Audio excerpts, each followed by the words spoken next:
And you know what they say, Jack? If it sounds racist, it probably is racist. Yep. So, That's the kind of thing a racist would say, though, Greg. yeah, yeah, yeah. I know. I apologize. All right. Yeah. We are live. Welcome to the pouch. Welcome. We're going to get started pretty quickly this morning, this afternoon. Damn quickly. Yeah, just to I've decided I'm just going to echo everything that you say. Yeah, and it's not annoying at all. No, I find it relaxing. I can't believe that it would be annoying. I can't believe that it would be annoying. No, I can't believe. No, I can't believe it. It's stuck in a circle. Dear me. All right. Hello and welcome to The Pouch, the podcast equivalent of eating your body weight in prawns and not moving for 6 hours that takes a not-so-serious look at the week in Australian news and politics. I'm Greg, the Christmas lights won't untangle them... I'm Greg, the Christmas lights won't untangle themselves. Savage. And I'm Jake. I'm not overreacting. You're overreaching, Far Wharton. On today's episode, we talk speculation, filmography, climate, and so very much more. And Jake, while we're as snug as a bug, the bubbles, they do nothing. And Jake, while we're as snug as a bug in this proverbial rug, I want to know what you think of the new version of the Australian National Anthem. Oh, look, I love it. Frankly, I'm stoked that they were able to bring Adam Hills back to sing it. And yeah, look, I'm very happy. I think it's about time we did a new rendition of that frog. You know, that frog that did the Axel Foley song. You know, bop bop beep beep beep bop bop bop. And I just can't believe that it won. It won the new national anthem competition? Yeah, it did. Yeah, okay. Do you know what I'm talking about, Jake? No, do we actually really have a new national anthem? So this is this is. I thought you were just riffing. I was going to continue. No, I'm going to read to you from CNN. I think. Fantastic. Yeah. So this is about the National Rugby League players sang an Indigenous version of Australia's national anthem for the first time on Saturday. A move that won widespread praise and spurred calls to make it a permanent feature at Australian sporting events. So they sung the Indigenous, an Indigenous Australian version of the national anthem. I did hear a fair few Indigenous commentators today talking about the fact that it's rubbing salt in the wound. So not everyone was very happy with it, but I do believe that most people were happy with it, Jake. Most commentators were okay with it. I find it difficult that any commentator would have an issue with it. I would imagine that they would find it completely fine. Yeah. The question I would have is just whether the Indigenous Australians find it appropriate, because it's a colonialist vestige. Well, that's the thing, right? That's what that was the other side of the coin, was that it was actually has so much colonial baggage in it that it's not really appropriate to start singing an Indigenous Australian version of it. It doesn't really do anyone any favours. Look, I don't really know. I mean, Look, to me, it sounded nice. I don't really know. Yeah. Look, anyway, It's to so spice complicated. up that boring old song. We've had this conversation before. I have no attachment to the Australian national anthem. If it changes to just about anything else, I'm 100% down. Yeah, look, I've gotten more attached to it over time, but only in a real... only in the sense that, okay, if that is our national anthem, then that's what I'm going to be attached to. It's not so much that I want it to be that way forever. I want it to change. I want it to become whatever it needs to become. But whatever our national anthem is at the time, I found myself not being able to hate it, I guess. Yeah, This CNN article said many Indigenous people in Australia considered the anthem to be racist, and there has been pushback against the phrase for "we are young and free," given that Australia is home to one of the world's oldest known civilizations. We aren't young and free, we're the oldest living culture in the world. Mitchell, who had been a long-time critic of the Australian anthem, previously said, according to 7 News. I'm presuming he was mentioned earlier. Yes, that's Indigenous National Rugby League star Latrell Mitchell, not just Mitchell, not just Mitchell from Wagga Wagga. Oh, look, that's great. It's it shows an interesting way to interpret the national anthem. So if they're able to find good in that, and that's fantastic. Again, I really don't find any attachment to it at all. So if it changes to that, I think that's fantastic. If we're able to, a lot of the Indigenous Australian, well, Indigenous around the world, a lot of the Indigenous languages are dying out with the generations that have not been able to pass them on. Yeah. Essentially. So look, if we're able to preserve languages by doing, We're very professional, and Jake will be with us in one shake of a lamb's tail. He's just asked me if my internet went dead, and I said yes, because that's what I do.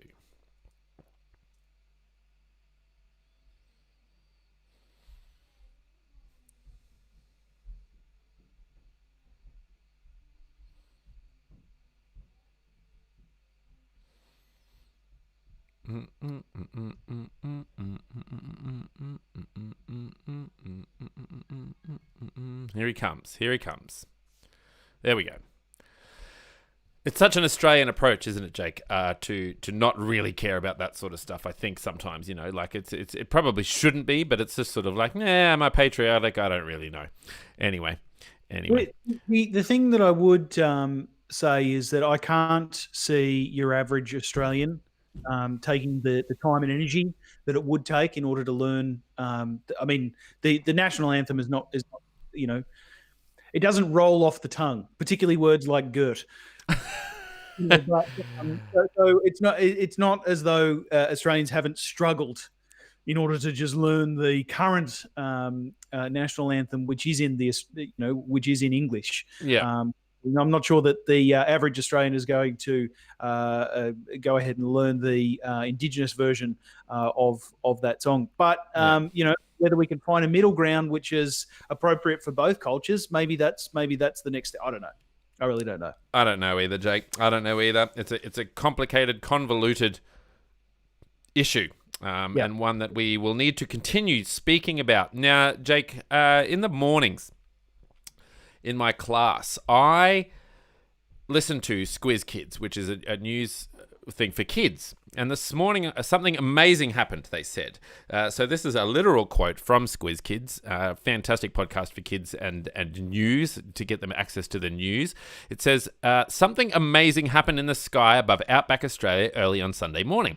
A space capsule fell to Earth, turning into a fireball as it burned through the atmosphere before landing safely near Woomera in South Australia, bringing to an end a 6-year journey of more than 5 billion kilometres. Goodness gracious me. That's like from here to Cairns.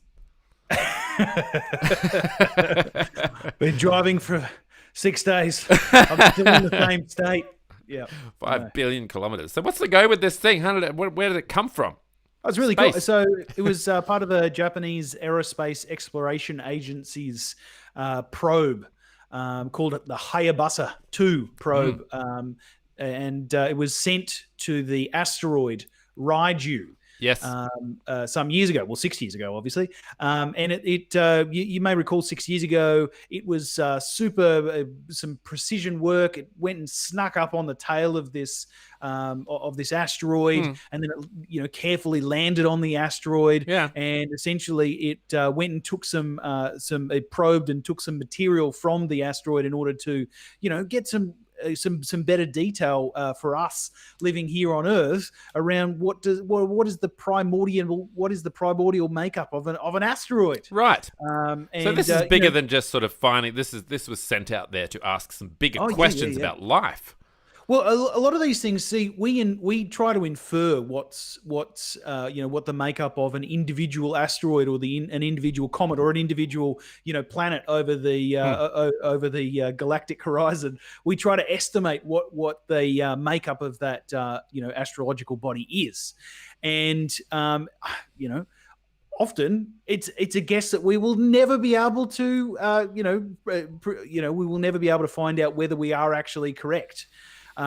but we can test this one at least. We can get our best telescopes out there, and we can get our best interferometers out there and figure out whether as we look through the sun, whether we're able to pick up particulate gases, etc., and their telltale signals. Anyway, so it's super cool. About 100 milligrams of a core of this 100 asteroid. milligrams. I know, 100 milligrams. Well, look, it's not necessarily. Yeah. But it's like not very impressive. That's the most that they were able to. Well, you're absolutely right, because it was a couple of kilometers worth of asteroid. It was 6 years ago, I suppose. It was different times back then. Yeah, different units of measurement back then. So yeah, look, it was a pretty huge feat of engineering in order to make a probe that would fly out to an asteroid and then land on an asteroid and then pick it up and then fly back to Earth in order to deposit it so that we could test it out. 100 milligrams, cool. Not like a kilogram. Like I would have at least like a kilogram. That would be way more impressive. Yeah, I get it. It's one of those things. It was only small, so anyway. All right, look, Jake. We do receive some emails every now and again, and we got one this week. We're super grateful. We're super grateful. thepouchthepodcast@gmail.com. Feel free to email us. We always email back because we certainly don't get enough emails to not be emailing back. So if you feel like giving us a holler, by all means, do so. We can take criticisms. We can take compliments. Speaking of compliments, Kevin Delisle, I'm going to say. I might have got that wrong. He is from Texas, and he messaged us. He said, "Hello from Texas. I recently discovered your podcast and have binge listened ever since. I have yet to make it to your great country, but hope to someday. By all means, and you're more than welcome to come on the show when you do land here. I have enjoyed learning so much about the Australian politics. I had no idea how things worked over there." That's great, because neither do we. Anyway, enjoy the summer over there while we are starting winter soon. I look forward to following you guys. Put out and I'm recommending your podcast to everyone he knows, which is thank you to all four of those people who he does know. Yeah, well, it's the obligation, Greg, of anyone who listens to the show is to share it with as many people as you can find. That's super cool. Yeah, really cool. People Love from that. Texas picking it up, trying to figure out where. I mean, what I would stress though is get rid of the death penalty. Yeah, exactly. But if we could retain just a smidge of your winter, that'd be great, because our summer is currently oppressive, and it's only in the first week of it. Well, it's coming, Jake. This weekend is freezing on Friday. So we have days of 30 degrees Celsius over the next up until Thursday, and then on Friday it's literally 18 degrees here in Sydney. That sounds amazing. It is amazing. It's been over 30. I went for a run this morning, and this is at 4:45 in the morning, and I looked at my little temperature gauge, and it was 29, and the humidity was at 200%. 400%. Yeah. I could see it was a sauna. I was running in a sauna, Greg. You could see the humidity. Yeah, I could see the humidity. Piercing your eyes. Yeah. But thank you so much for your email, Kevin. We really, really appreciate it. He is getting a mug. He sort of sent another follow-up email saying, can I play sticker or mug? And I said, absolutely, you can play sticker or mug. And he won himself a sticker and a mug. So now I have to pay international postage to get him that, but I'm more than happy to do it. He'll get himself a couple of stickers, I imagine, and feel free to play sticker or mug. We need a sticker or mug catchphrase thing. I'll make one up. Just as fun as knifey spoon. It is. Nearly just as fun. But luckily, some of our Patreons will be paying some of that cost over there, Jake. So if you do want to become a Patreon, you can head over to patreon.com/thepouchthepodcast. You can choose a $3 a month, a $5 a month, and a $10 a month. Warm up, Jake, is done. Let us move. I'm warm. I feel warm. Let us put on our floaties and let us put on our Kmart togs. Our dungarees. Yes, our dungarees, our Kmart togs, and let us slip, slop, slap into the unknown world that is the shallow wade. Yeah. this week, I heard some really disturbing news. I actually tweeted about it, Jake. I was so angry about this that I tweeted about it. A film about the lead up to the Port Arthur massacre in Tasmania in 1996 is planned and is being currently made, I believe. Yeah, it's currently being filmed. Yeah, it's. I don't know if you've got it in the notes here. Is it the same people who did Snowtown? I think it is. That's it. Yeah. Yep. And they're Go currently me. filming it starts with G in Melbourne. Okay, In Victoria, so sorry. I'll let Geelong. you give us a bit of background, and then I'm going to rant, Jake. I have a rant today. I'm ready Fantastic. to I go. like it. Actually, I'm just Like going a to write good the rant ranty while you. tangy. Yeah. Like a good ranty tangy. So yes, there's a film, as you say, about the Port Arthur massacre. Specifically, it's about the lead up to the Port Arthur massacre in 1996. Look, it's understood that the film will not name the gunman Martin Bryant. And fictitious names and titles will be used for all other characters. I would say, though, that the current working title for the film is Nitram or Nitram, which is Martin spelled backwards. So anyway, take of that as what you will. But not very smart. well, they're not using the name, but they're kind of using the name. Anyway, yes, the film is directed by Justin Kurziel and written by Sean Grant, who collaborated on the film adaptation of the Snowtown murders that was released back in 2011. Now, in question time, in the Tasmanian Parliament last week, Premier Peter Gutwein said that he felt, quote, highly uncomfortable about the film. But admitted that there were few options available to limit its production. Quote, "This is a production that has not been shot in Tasmania, and from the point of view of what we could do as a state, we have very few, if any, options in terms of being able to limit this production taking place." The PM weighed in as well. Oh, He said he also didn't feel took time out from building his chicken coop. Well, exactly. Yeah, took time out from building his latest project. Greg is actually a bronze figure of himself. Oh, absolutely. Well, he deserves it. Self-portrait. Yeah, absolutely. Yep. Not sure where he got all that bronze from, but Well, yeah, that's yes. what he'll send to Hawaii this year, is the bronze statue. Save himself going. That makes a lot of sense, actually. But look, it's being COVID safe and COVID smart, if you like. It is. So yes, the PM weighed in, said he was also feeling quite uncomfortable about it. He said he's not in a position to, and would not put himself in a position to limit free speech and free expression. No. But invariably, it's a bit of a cringe type of subject. Paraphrasing I really think it is. I just don't see the point. Like, it's not as if we've had regular massacres since that one, and that we need to do some reflecting. I feel like my tweet on the weekend said that I feel like we've already done our reflecting about this, that this has been done. Like, we did our reflecting, we actually took action, and it simply hasn't happened since. I don't know. I feel like what was the chocolate shop one? The chocolate shop massacre. Oh, the Lindt. The Lindt chocolate store. Yeah. That one was obviously horrific, but I really get the feeling that had very different motivations. That even knowing the motivations for this psychopath who destroyed Port Arthur, who did the massacre in Port Arthur, wouldn't really, I don't know if that helps us too much as a nation. I don't think we need to move on from it. I don't think we've already moved on from it. I don't think we need to reflect on it for too long. I just don't feel like, because it's the type of movie that will get a lot of press. It's the type of movie that will get a lot of attention. So people will watch it. It's already doing it. So that's right. So, people will watch it, and maybe it'll make money, and maybe it'll win awards or something. I don't know. But it just feels a bit odd. Out of all the things you could make a movie about, it just feels a bit odd, I suppose. I don't know. It's an interesting one because we, there's no question here that they, or rather, there's no suggestion here that they would be mythologizing or, giving the gunman in this instance any sort of glorification or anything like that. I don't know. I think there's some value in this sort of thing because, I'm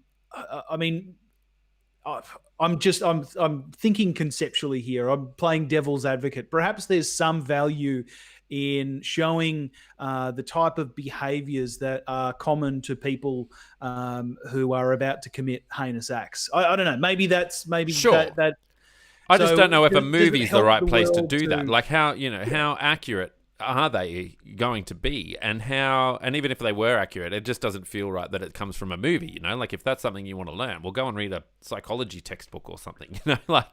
Or a history textbook or something. I don't know. It just feels like a movie. But I suppose by definition, we'll have to glorify it a bit. Then that just feels a bit textbooks. wrong. Yeah, I totally get your point. You're absolutely on the money. But I suppose your John Q. Citizen, Greg, is probably unlikely to pick up a psychology textbook. I mean, maybe that's well. Then they weren't too curious about it in the first place. Yeah. All right. Yeah. I can see both sides of this. I would say that there's also a huge boom at the moment in true crime. True crime is currently the genre du jour, if you like. I felt very drunk saying that. Yeah. Look, it is one of the genres that everyone is picking up and stick. I myself, I love a bit of true crime. I love a bit of trying to understand what forensically occurs in order to understand, in order to find who did what. Yeah, I mean, I can kind of get it. It's just, it just feels a bit odd, I suppose. It's totally it is a national shame. Like, it is a national shame that we all carry with us. Yeah. The fact that, we had available to us, guns that were, high caliber guns that were able to fire automatically and semi-automatically, and that those, lenience laws, in the same way that they have in other countries, led to the death of, I think it was over 20 people. So, it is one of those cultural shames that we carry with us. Is it a great time to bring that up? I think there's never a great time to bring that up. There's still people alive today who are survivors of that tragedy. There are still people alive today who had family that survived that tragedy or who perished as a result of that gunman's actions. Yeah, I just don't. I feel like even if you sit down and really talk about it, I don't know how many good arguments you could make for this movie to be made. But anyway, like they say, there's no point. Like, I'm not trying to stop it. I'm not trying to stop free speech. It just feels unnecessary. So yeah, the Port Arthur massacre, 28th to 29th of April, 1996. So the government was given 35 life sentences. But yeah, he did die, didn't he? I don't know. I actually don't know. No, I don't know either. I thought he was jailed. Yeah, definitely. He was captured on the 29th of April. His Wikipedia page is way too long for me to continue on in that. That's the thing. The less we know about him, the better. That's how I feel. Well, that's kind of the point, and that's why I sort of started with that. It's so important that any film or documentary series or anything like that spends any time looking at these killers, particularly the mass murderers, that they need to ensure that they're not glorifying. Because other people seeing that will see that publicity that they're able to gain through those actions, and I mean, this is very very well documented. I think soon after the high school, the first well published high school Columbine massacre in the United States, a psychologist was on CNN and said, essentially, if you want these things to stop happening, stop reporting them. Yeah, right. Okay. It's as simple as that. Stop putting it on the news. Stop publicizing that's this guy. Exactly right. And yeah, that's exactly right. So 35 people killed, and he is not dead. He was born on the 7th of May, 1967, and he would be 53 at the moment. He's serving 35 consecutive life sentences, plus 1,035 years without parole to be served for the term of his natural life. So anyway, like I say, the less we know about him, the better. The less we think about him, the better. And I feel like we sort of moved on from that. It hasn't happened since, not under the same circumstances. So I thought we did a pretty good job of that. To glorify it now seems a little bit funny. Now, Jake, the UN Climate Summit is being bitchy.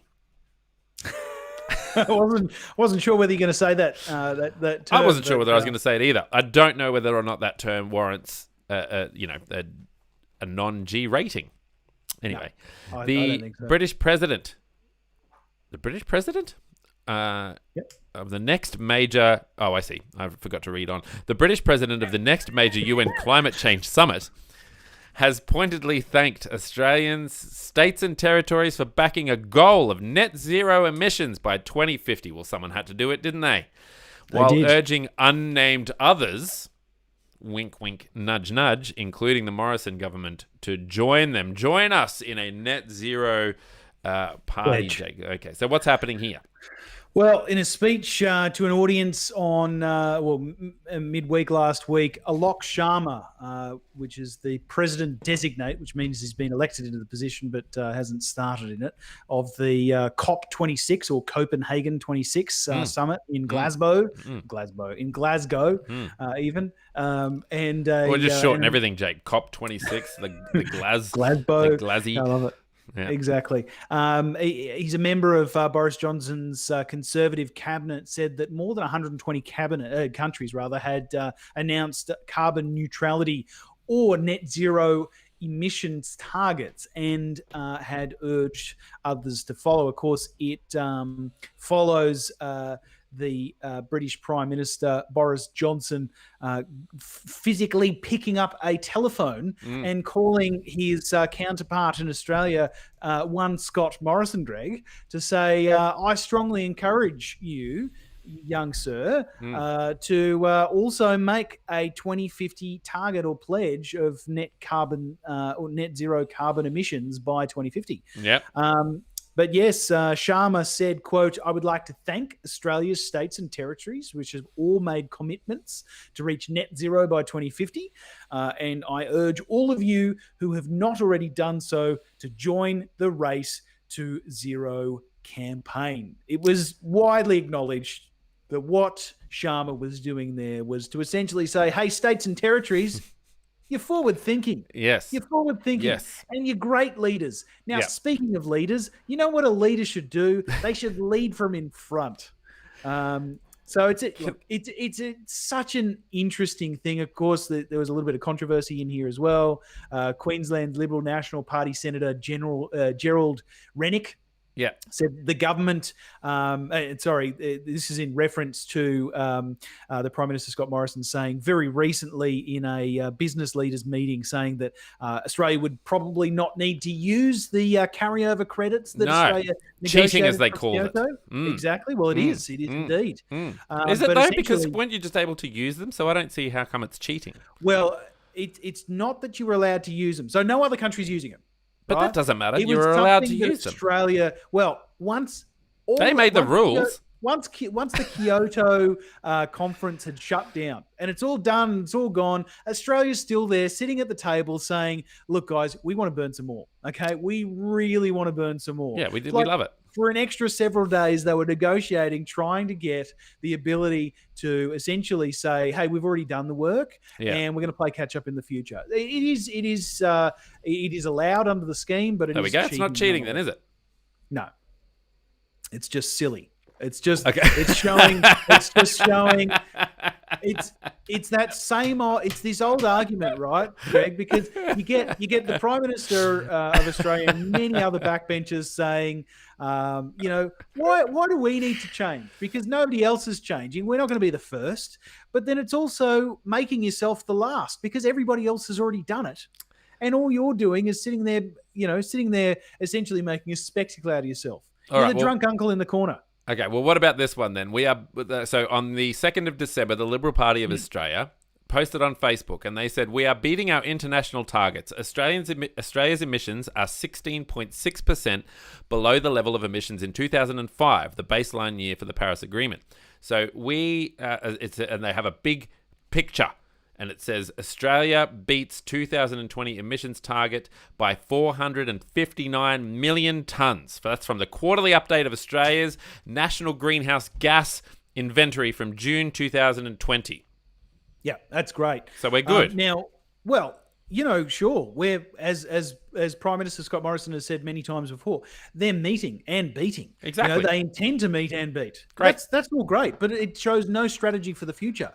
All it's saying is we're reacting as... Well, we got 459 million tonnes up our belt. Well, that's not much. That's what, half a year's worth? Well, maybe not to you. When you're getting 100 grams from an asteroid, that's a lot. That's right. We'll talk to Japan about that.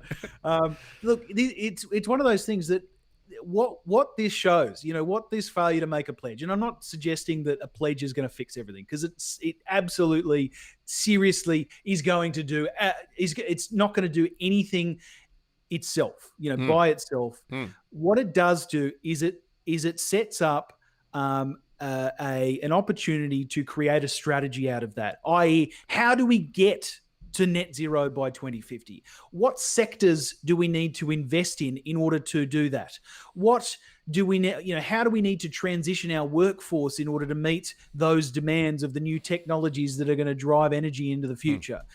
So what we are lacking at the moment is any strategic direction on energy policy. Oh, gas is going to solve the world. Gas is going to solve the world. No, gas is a transition, Jake. Exactly, it's a transition, but they haven't said what comes next. It's the gateway drug. It's a gateway drug to zero emissions. This is the frustrating thing, Greg, because I'm not a left wing commie pinko, but I do see that there is a tremendous. It's good because none of our listeners are now either. Well, Anyway, but okay, what I see is a tremendous lack of fortitude in just simply taking some action towards thinking about creating consideration towards a strategy on our way for the future, because it drives investment. It gives industry some certainty over, oh, hey, these guys are making a pledge towards 2050. We might as well, start investing in whatever clean energy market. And the last point that I will make on this is our largest customers for the stuff that we dig out of the ground and send over to be burnt elsewhere to create, and India, and the rest of Asia, and they have all made pledges similar to this. Yeah. So our customers have said, we ain't going to buy it from you anymore. So there is literally no reason for us. We got two options in front of us right now. We got the option where we react when the stuff hits the fan and we have to quickly create new industries and, all of our customers are gone. Or we actually start thinking about this now, start planning about this. That's what strategy is, and that's what is lacking. Anyway, okay. All right. I'm off the soapbox. No, I do get it. I suppose it's more just trying to, I have heard people from infinitely more authority than me saying that doesn't really include a lot of the emissions that come from those exports. So you're absolutely right. Yeah. I was just, testing you, and you won, Jake. Oh, flawlessly. Yeah, you won flawlessly. Now, Aidan Lowry is commenting on YouTube. Thank you so much, Aidan Lowry. We really appreciate it. He did say hello first, and then he said, how about some fresh shrimp on the barbie? So, Jake, how about some fresh shrimp on the barbie? It's a great question, Aidan. I'd like to address that. Let's tackle it. Look, Australians don't eat shrimp. Shrimp is what you call prawns here in Australia. And I've eaten shrimp before. You buy it from Coles. It's like they're tiny little things. It's like cocktail shrimp. They're gross. They're little tiny things. They've got no meat. No, the Australian king tiger prawns. They're massive. They're beautiful. But why would you put them on a barbecue? Well, because it's delicious. You buy the cooked prawns and you eat them like that. It's just, it's the best way to spend. It's the best way to spend a Christmas day. It is a traditional way here in Australia to spend a Christmas day for a lot of people. In response to that, Aidan Lowry has said, crikey. So excellent job, Aidan. Thank you so much for that. I do believe he's just sort of flitted into YouTube, seen that we're an Australian podcast, and flitted out again. Fantastic. But if anyone is listening, feel free to leave a comment on Facebook or on YouTube, and we can bring that up and discuss it by all means. And yes, if you want to check us out, you can check us out on Facebook, on YouTube, on Instagram. I do have an occasional Twitch situation, which I don't think has anything to do with the streaming service. Now, but feel free to check us out there. Now, speaking of how good the Morrison government is, we are getting the jabs. And I don't know how much you've got in the notes about this, Jake, but we obviously all know now that ever since Donald Trump decided that he was going to be king of vaccines, and then he sold those vaccines to the UK, first, as we all know, and so that means that the UK are now first because of Donald Trump. So the UK are now giving out these jabs first and foremost. Now we are not getting those jabs straight away, and I do know that everything I said then was completely and utterly wrong. By the way. It's more just a bit of fun. It's more just a bit of fun in the sense that we are letting the UK go first. We're letting them go first so that test case. Yeah, so that they can make any mistakes that they want, and we can learn from those mistakes. Yep. One of the lessons, when the people turn into crazy, weird dog people. Yes, that is one of the mistakes that we would like to correct. I will be lining up for that, Jake, for sure. Always wanted to be a dog person. Yeah, dog. I think they're called werewolves. I think they have a name for them. I've it's a seen gargoyle. that documentary, A Werewolf in London, yeah. Yeah. Now, my understanding is that there's going to be 2 vaccines. So you get the first one, then there's a 3-week wait, then you get the second one. And within about 12 days, you're all good to go. Not 100% correct. There are 2 doses, but there are actually multiple vaccines. What I meant was with the Pfizer vaccine. Is that right? Yes. Yeah. Yes. Okay. There are two doses. Yeah. And the Pfizer one, you are right to point out, the Pfizer one is the one that the UK have their NHS rather have approved. Australia, where we are due to our Therapeutic Goods Administration, or the TGA as they're colloquially known, they will as they're known around the dinner table. Yeah, we're constantly talking about the TGA and their inner machinations, but yes, they're due to release at least one of the vaccines to Australia by January, so around early January. Yep. And the first jabs, the first vaccinations of people will occur then. It's likely to be, there's still lots to be worked out here, but it's likely to be devolved to the states to figure out exactly who is going to be vaccinated first. Obviously, there's information that will come out around demography for vaccines, i.e. who does this vaccine work best on? And, who do you strategically need to vaccinate first? So people like, frontline health workers, or do you go straight to the aged care facilities, or do you go straight to the politicians? And that's what this story is about, Greg. Go. Nice work, Jake. I think you need to work on your segues a little, but that's pretty good. All right, yeah. So that's one of the things they're grappling with at the moment in the UK is who goes first, right? So talk us through our little process here.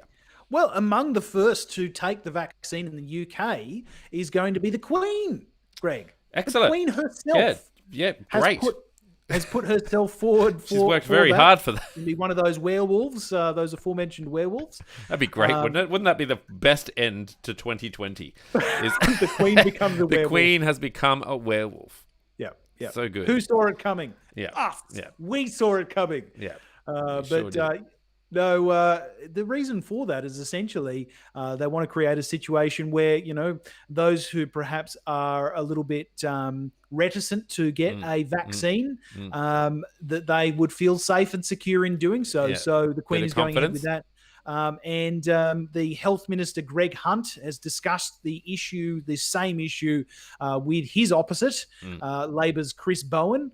And essentially, they want to figure out who amongst the politicians and the notables within Australia should be getting their vaccines first, not necessarily to protect themselves and the communities, but in order to promote the importance of getting the vaccine and, of course, the safety of getting the vaccine. Yes, absolutely. I think that that's a really good way to do it. I think that if you're going to talk to the nation about that, and I know that there was a character in the British Parliament this week who sort of had a bit of a monologue about, any sort of hint that a vaccine should be mandatory or compulsory is detrimental to the idea of freedom. Now, he said that the one way that you counteract that is to get all of the people who are, public figureheads, and you get them together and you start jabbing them. You start jabbing them live on TV. You start jabbing their families. You start boosting confidence, because otherwise you're going to be fueling the conspiracy theorists as well if you start making it mandatory. So I think that this is such a good approach, the idea of getting public figureheads to jab themselves first and to get their families jabbed, get those sort of that confidence building within the community, to not only make it not mandatory.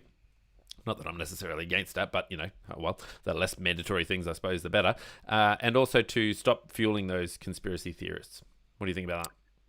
Perfect. I mean, I think, look, in the grand scheme of things, I have really nothing against making the vaccine mandatory for all who are,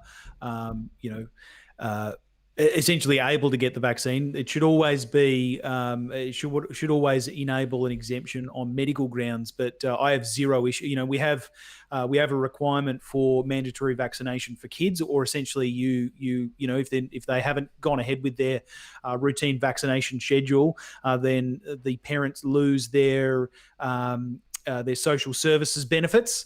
And I would suggest that this should probably fall along the same lines. Yeah. In my opinion, it's one of the most necessary things. But I have a bias here, which is that my wife can't get a vaccine because she's immune suppressed.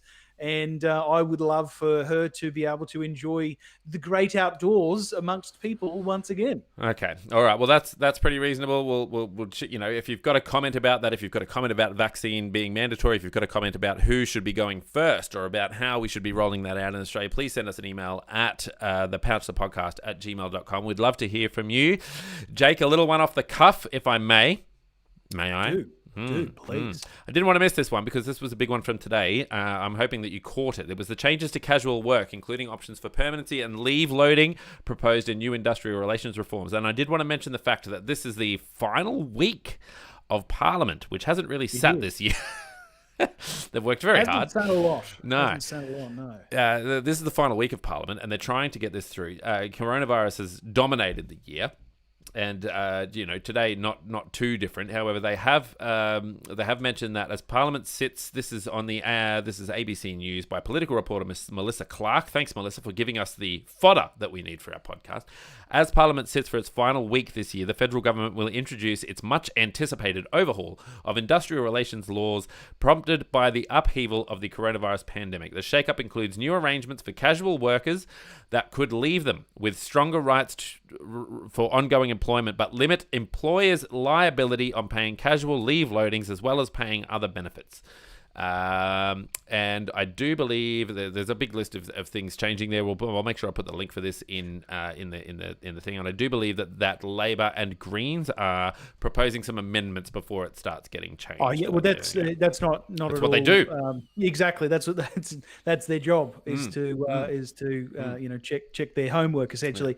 Yeah. Look, there are a couple of really important things in this new legislation. Chief among them is the ability to essentially, if you have had a casual job for a couple of years, then you are allowed to ask your employer after a certain amount of time. And I think off the top of my head, it's about 12 months. Yeah, it was 12 months. You're allowed to ask the employer whether you can essentially convert to either part-time or full-time, essentially permanent employee. And what you would be entitled to then is, of course, leave loading and all of the other cool things that go with being a permanent employee. Yeah. So important among that is that you need to essentially have roughly the same hours, regularly. I think there's a certain amount of consistency that's required there. Again, I said 12 months. It's something around that you have to show consistency. Yeah, so businesses would be compelled to offer casual workers with a regular pattern of hours a permanent part-time or full-time job after 12 months, unless they have reasonable grounds not to. And I heard that discussion on the news this morning. Yes. That you sort of get the gall to go and talk to your boss about the fact that you should probably have some permanent to part-time hours, and they get to turn around and say, well, that's not reasonable. It's not reasonable grounds to do that. Like, who gets to make that decision? And then you're between a rock and a hard place because you put yourself out there. It'll be the Fair Work Commission that decides that, essentially. I think that's what they're building into this legislation or something similar. But essentially, because the Fair Work Commission arbitrate all occasions where, unfairness has been or has occurred in a workplace. Allegedly. Allegedly, of course. But look, I think it's a great move. And also if the employer turns down that worker under whatever grounds they are, they have to be reasonable grounds. But if they turn them down, that employee is allowed to ask 6 months later. So essentially, it puts the onus on the employer to do the right thing for the employees under their employ. Oh, yeah, well, I things couldn't agree in my more. thinking. And I think that the fact that there's this industrial relations reform coming off the back of COVID-19, where we saw the detrimental effects of casual work during a pandemic. The less people on casual work, the better. Well, as long as they've got that flexibility to maintain those hours and things like that. So pretty tricky one. But yeah, I do hope that the negotiations that apparently have been going on behind closed doors for months continue on in a very positive way, and that I'm not sure that they have been entirely positive. I mean, I know Sally McManus, I think she's the head of the ACTU, or the Australian Council of Unions, I think it is, but she's been saying for some time that essentially the things that the Prime Minister and that the those people in the business side of those councils that have been convened have been bringing forward have been reasonably detrimental towards workers.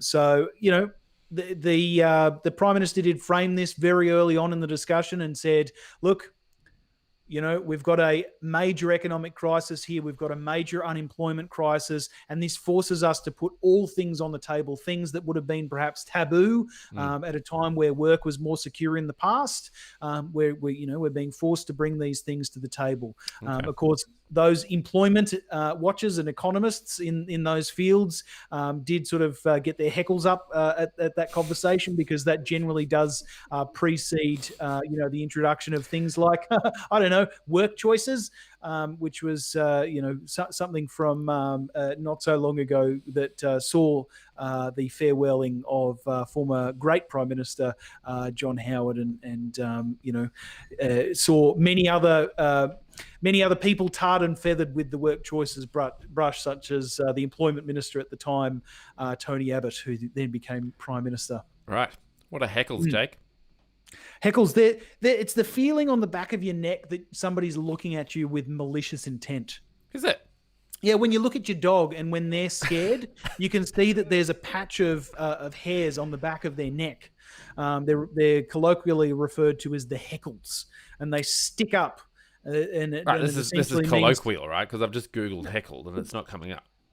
It's a real thing. If you refer to the heckles, or my heckles rising, or something of that order, but it is a phenomenon on dogs and cats' necks. You see their heckles go up when they're anxious, when they come into contact with a smell or a sound. Right. Okay. It's very exciting. You do learn something new every day, Jake, so they say. And goosebumps are from the same phenomenon. Many things. Yeah, goosebumps, I know what they are. Just didn't know what heckles are. But we'll definitely use it, Jake. It'll become the parlance of our times for sure. Now, okay, so speaking of how good the Liberal government is, people are speculating, Jake, about how good Anthony Albanese is and whether or not he's actually the right man for the job to take them to next year's federal election. I presume that there'll be one. Potential. But allegedly, the the federal election next year, and whether or not Anthony Albanese is the man for the job. What's happening here, Jake? I thought he was. I thought he was the man for the job. I thought we got rid of Bill Shorten. We were all good. Anthony Albanese was going to coast us through that finish line to a more progressive and enlightened community.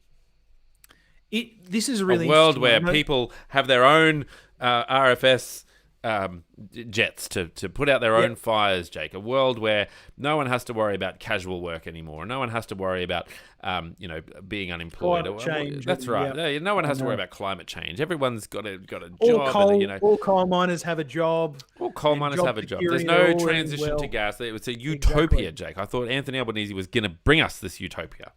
And he came so close. And I just want to be very, very clear coming into this article that I don't necessarily want to spend too much time on, but I do want to be very clear that this is Canberra bubble speculation. Good. That good old, that good old terminology of the Canberra bubble of, speculating on speculation. Essentially, news reporters and backroom conversations. People in the back bench, locker room so happy talk with what's happening. Exactly, locker room talk. And that's exactly what this is. But essentially, there's been some, you might say, low-level ructions in the Labor Party with, look, this Albo's passivism, I suppose, worked reasonably well throughout the pandemic, because essentially he was seen to not be getting in the way. And how could an opposition leader during that time, how could they do anything other than ensure that things are done appropriately, that people are, considered, and that programs are implemented, correctly and in a timely fashion.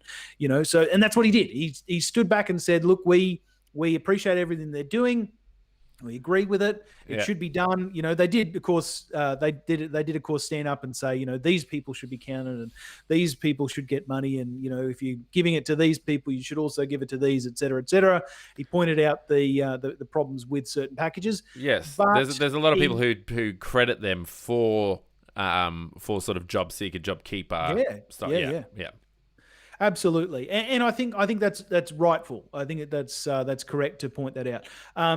But invariably, he has had to, since the coronavirus, national, weekly national cabinets and daily press conferences from the Prime Minister, he's really failed to, capture the zeitgeist of the Australian population. He's really failed to get in front of cameras and make cogent arguments and get, to capture the hearts and minds of the general Australian public. Yeah. And, that's at least partially because the Prime Minister, Scott Morrison, is by all accounts a reasonably good marketer. That's his history. Did you catch that episode on Media Watch this week? And it was purely about Scott Morrison's photographer and saying that it was an interesting argument. I've never really thought about it before, that his official photographer is the one taking these COVID-19 quarantine shots, that a lot of the photos that we're seeing are actually really well planned, well executed. And that the ABC were making the argument that they should have a label on the photos saying that these were taken by Scott Morrison's official photographer. And I thought that was quite interesting. Just, not in the interest of what do you call it, like censoring them. It's more just so that people have information about what they're seeing and can make a more informed decision. So I thought that was an interesting argument. But yes, you're right. Just wanted to bring that up in regards to Scott Morrison and his marketing prowess. Well, I think the argument that argument was incredibly cogent, because it is you are watching manufactured images that like, essentially you are watching a Prime Minister who is what I would refer to as a genius at controlling the narrative. Control the narrative. So essentially, if you recall when Labor was giving their alternative budget, Prime Minister Scott Morrison was making an announcement. Whenever Scott Morrison is asked a question in a particular way that he doesn't like, he will quite often say something to the order of, "Look, Lee, I don't accept the premise of that question. Cool, Lee.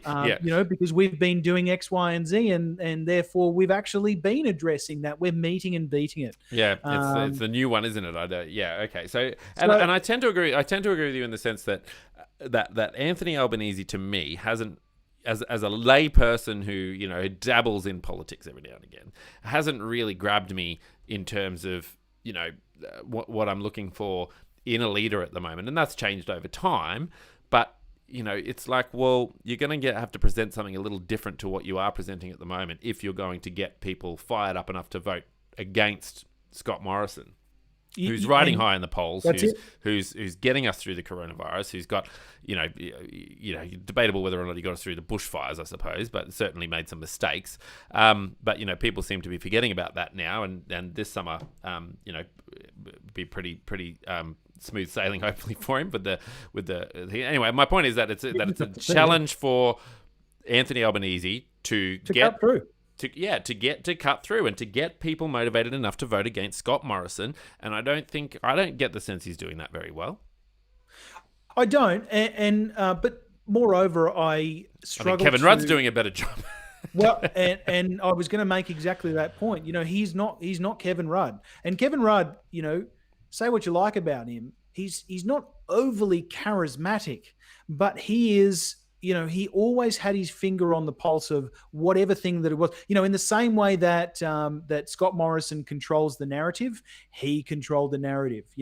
He held his press conferences on Sunday morning at the steps of his church. He constantly, any crisis that came up, he was front and center with the minister responsible, taking the charge, ensuring that the narrative was solid. Scott Morrison has made plenty of missteps along the way.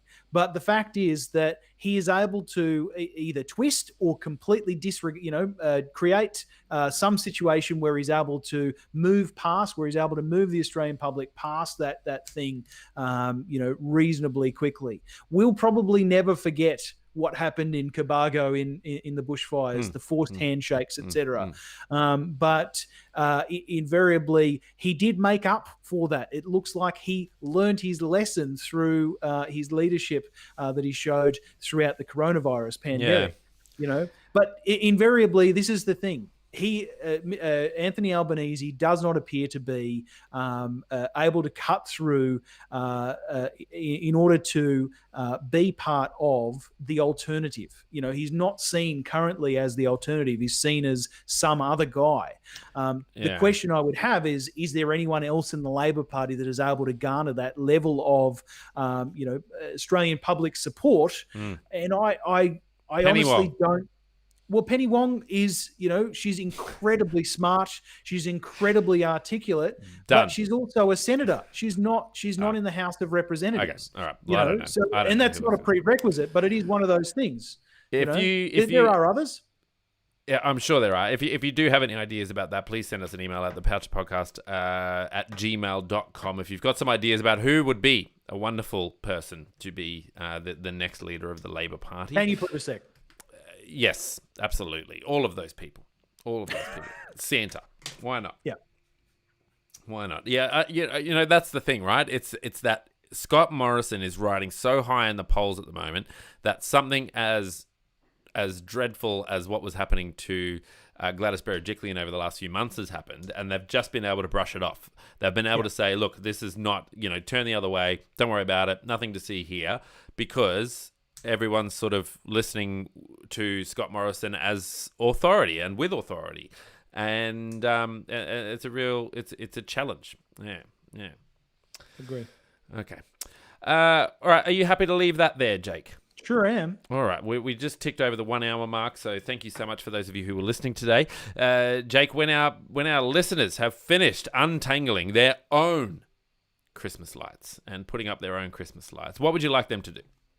I would love it if they went to patreon.com/The Pouch, the podcast, and considered becoming a patron. It does help us to keep the lights on here, keep the streams going on here, which is really cool. If you're not ready for that sort of commitment, then do subscribe and rate and review us, because rating and reviewing, although it's not the same as becoming a patron, but it does certainly help to get us in front of the faces of people that might be looking for podcasts.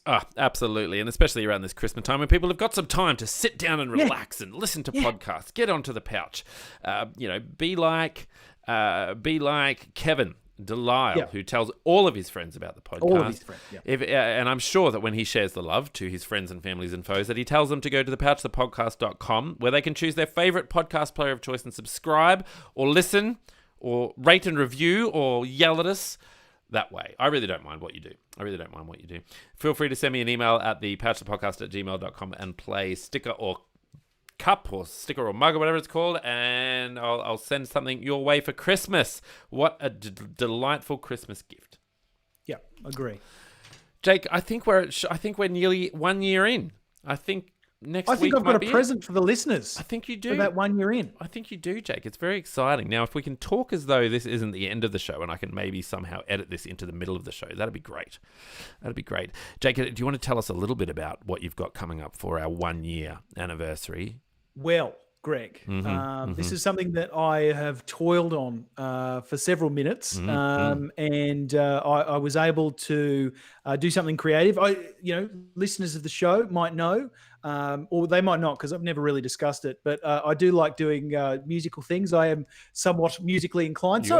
You are as well, of course. And we used to do some cool musical things too on previous podcasts. But yes, I've done it. I've made a little gift, a little song, little parody song for our listeners, a little present saying thank you for sticking with us, and it's sort of a recap of the year in mainly federal politics. There's a little bit of state stuff, but mainly federal politics. It's very, very funny, and it's such genius. I'm very, very excited. I can't wait till we get it out there. We'll certainly saturate the internet with it once it's out there. So thank you so much for doing that, Jake, and thank you to our listeners for sticking with us. I don't know exactly when the year is, but I do remember starting this podcast just before Christmas going, gosh, that's a weird time to start a podcast.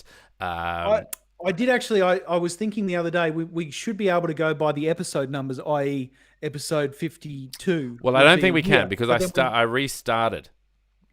And that was the dilemma. Yep. Yeah. But also we did a couple of episodes, particularly in the pork barreling, where we did 2 episodes in a week. Yeah. Well, we should actually, as part of our next week's one, I would love to, as part of our 1 year anniversary, I'd love to actually play a little snippet from December 15th. So yes, next week. A little snippet from our very first episode, because it's hilarious to listen to, especially with my particular beautiful monologue voice. What do you call it? Monotone voice. Monotone? Yeah. So anyway, so 1 year coming up, very, very exciting. We're very, very stoked. We've had such a great year, and we're really, really excited about that. So join us next week for a 1 year celebration where Jake will be revealing his amazing song about the recap of the year, which will become a Christmas tradition, no doubt. Yeah. And thank you to everyone else for supporting us throughout the years. Fantastic. All right, we'll talk more about that next week, Jake. But in the meantime, enjoy the rest of your Monday night. And just in case you haven't noticed, we're going to start recording on Monday nights because we quite like our Sundays. Yeah, surprise! You got Tuesday morning. All right, Jake. Thank you so much to our listeners. Thank you so much for everyone who took part today, and I'll speak to you soon. Peace.